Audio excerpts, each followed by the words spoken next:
Medical కాలేజీలను ప్రైవేటీకరిస్తూ కూటమి ప్రభుత్వం తీసుకున్న నిర్ణయంపై వెనక్కి తగ్గేదాకా వైసీపీ ఉద్యమం కొనసాగుతుందని వైసీపీ జిల్లా అధ్యక్షుడు రవీంద్రనాథ్ రెడ్డి తెలిపారు.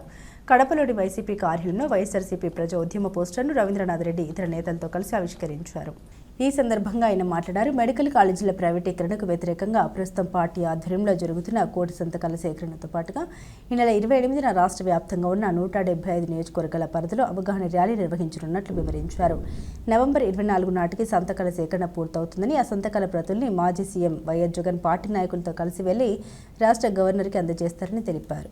వైఎస్ఆర్ కాంగ్రెస్ పార్టీ రేపు రాబోయే 28వ తారీఖు ఒక ప్రజా ఉద్యమాన్ని చేపట్టే కార్యక్రమం చేస్తాం. ఎందుకంటే ఈ రాష్ట్రంలో ఈ 17 నెలల కాలం చూస్తే ఏదైనా ఈ రాష్ట్రంలో అమ్మేసే కార్యక్రమమే జరుగుతుంది. ఈ ఆస్తి కొనుక్కుంటాం అని చెప్పేసి డబ్బులు రెడీగా సంచుల్లో పెట్టుకొని పోతే ఈ ప్రభుత్వం ఇమ్మీడియట్గా టెండర్ పిలిచడమో లేకపోతే నామినేషన్లోనే ఇచ్చే కార్యక్రమం చేయడమో జరుగుతున్న పరిస్థితి మనం చూస్తున్నాం. టూరిజం డిపార్ట్మెంట్లో దాదాపు 42 హోటళ్లను టెండర్ పిలవడమే జరిగింది. 42 హోటళ్లను అమ్మే కార్యక్రమం.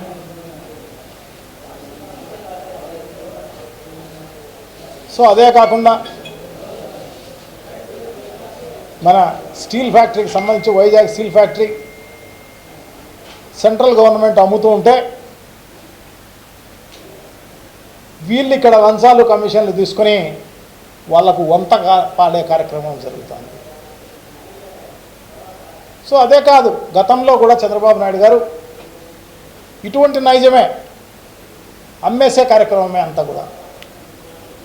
గతంలో కోఆపరేటివ్ సెక్టార్లో ఉన్న నూలు మిల్లులను అమ్మడం జరిగింది, షుగర్ ఫ్యాక్టరీలను అమ్మడం జరిగింది.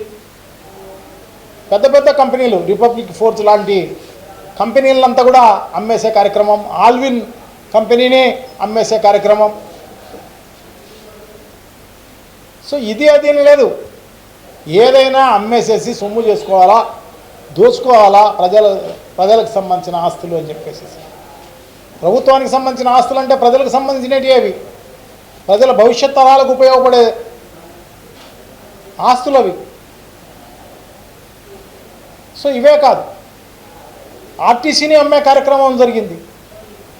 ఏదో ఎలక్షన్ వచ్చి ఆగిపోయింది తప్ప, లేకపోతే ఈ పాటికి రిలయన్స్ వాళ్ళో లేకపోతే ఉంటే జేసీ దివాకర్ రెడ్డో లేకపోతే ఉంటే ఇంకొక ఎవరో ఒకరు కొనుక్కునే కార్యక్రమం జరిగింది. అదేమంటారు,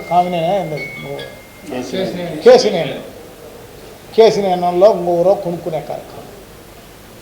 అంతెందుకు, Chittoor hospital, government hospital, Apollo హాస్పిటల్కు అమ్మేసే కార్యక్రమం. ఇవన్నీ ఎలక్షన్ వల్ల ఆగినాయి. ఇవి అనేది ఏం లేదు. మా కడపలో ఓల్డ్ రిమ్స్కి సంబంధించి హాస్పిటల్, అది నడిబొడ్డులో ఉంది. దీన్ని కూడా అమ్మేసే కార్యక్రమం గతంలో జరిగిన పరిస్థితి. సో ఈ రకంగా ఏది పడితే అది అమ్మేసే కార్యక్రమం చేస్తున్న పరిస్థితుల్లో భాగంగా ఇప్పుడు ఈ మెడికల్ కాలేజీలకు సంబంధించి, ఎందుకంటే ఈ మెడికల్ కాలేజీలు జగన్మోహన్ రెడ్డి గారు ఎంతో దూరదృష్టితో ఇది పెట్టడం జరిగింది. ఎందుకంటే కరోనా కష్టకాలం మనం చూడడం జరిగింది. 2 ఏళ్ల కాలం మనకు తెలిసిన వాళ్ళే అందరూ, మన బంధువులు కావచ్చు, స్నేహితులు కావచ్చు, మనతో తిరిగిన వాళ్ళు, మనకు తెలిసిన వాళ్ళు ఎంతోమందిని మనం పోగొట్టుకోవడం జరిగింది కరోనాలో.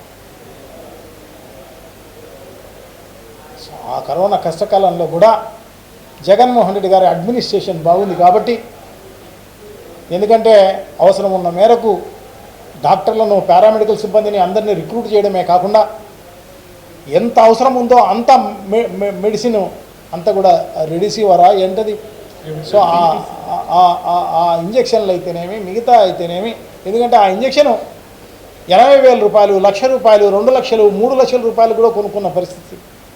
సో దాన్ని ఉచితంగా చేసిన ప్రభుత్వం ఏదైనా ఉందంటే అది ఆంధ్ర రాష్ట్ర ప్రభుత్వమే. అతి తక్కువ మరణాలు కలిగిన రాష్ట్రం కరోనాలో ఆంధ్ర రాష్ట్రం మాత్రమే.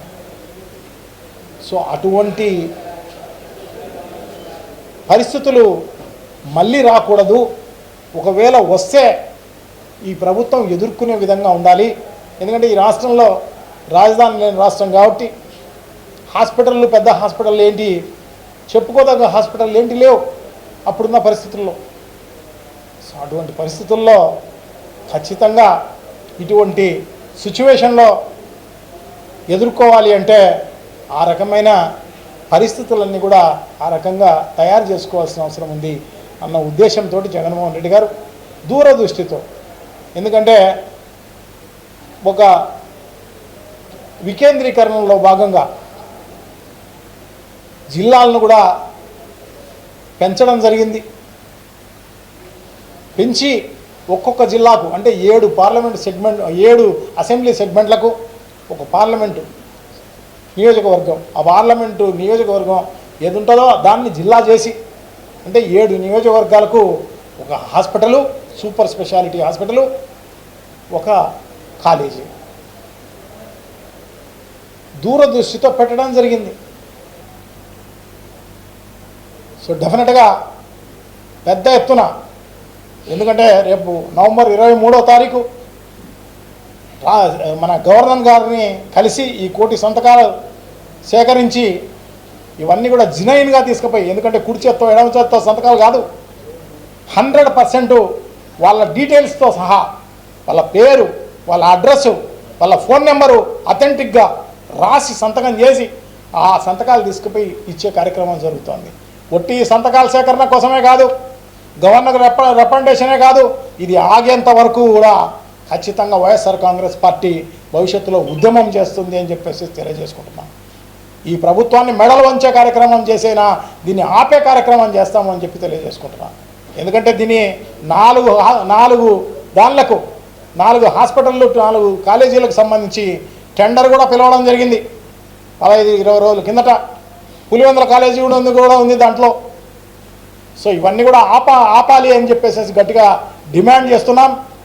సో ఆ 1 కోటి సంతకాల సేకరణే కాకుండా రేపు 28వ తారీఖు ప్రతి నియోజకవర్గంలోనూ ర్యాలీలు నిర్వహించే కార్యక్రమం పెద్ద ఎత్తున చేపట్టాలి అని చెప్పేసి మేము వైఎస్ఆర్ కాంగ్రెస్ పార్టీ నిర్ణయించడం జరిగింది.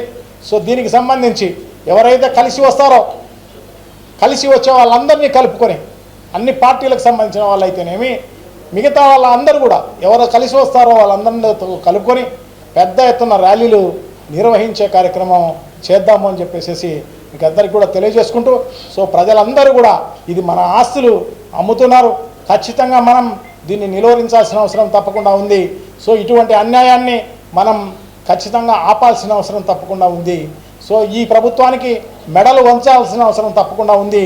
సో ఇవన్నీ జరగాలి అంటే మనం ప్రతి ఒక్కరము రోడ్డుపైకి రావాల్సిన అవసరం తప్పకుండా ఉంది. 28వ తారీఖు ఖచ్చితంగా ప్రతి ఒక్కరు రోడ్డుపైకి వచ్చి ఆ కార్యక్రమాన్ని పెద్ద ఎత్తున విజయవంతం చేస్తే ఈ ప్రభుత్వానికి గుండెలు అదిరేలా ఖచ్చితంగా చేయాల్సిన అవసరం తప్పకుండా ఉంది. సో అట్లా చేయగలిగినప్పుడే ఇది ఆగే అవకాశం ఉంటుంది అని చెప్పి తెలియజేసుకుంటూ, సో డెఫినెట్గా ప్రతి ఒక్కరు కూడా అందరూ పాల్గొనాలని చెప్పేసి నేను రిక్వెస్ట్ చేసుకుంటూ, సో తప్పకుండా